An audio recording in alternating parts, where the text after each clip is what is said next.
मैं सुता पिया सी एक गिदड़ा जगाया, इन्हें दिल सी लिखण ते जमाने लिखाया, सिखाया जमाने ते लोग बेगाने, कदर नहीं होंदी जदों मिलने जांदे, कमर ते मरेंदे ने लोग बेगाने,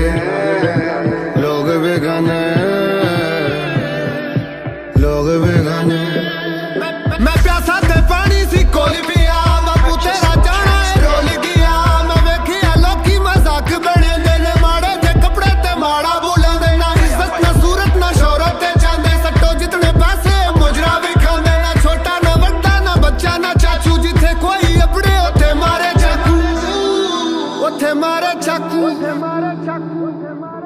जमाना ते एदे ए माड़े रवाज, अनाद उथे दावे ते अगे अनाज, मैं वेखे ने बाल गरीबां दे रुलदे ते शामां दे डोगी सौंदे मतले थे, मैं वेखे शराबी नमाज़ां पे पढ़दे मुअज्जन, मैं वेखे विज़र चकले थे, किस्मत ते खोटी लभी मैनू रोटी वे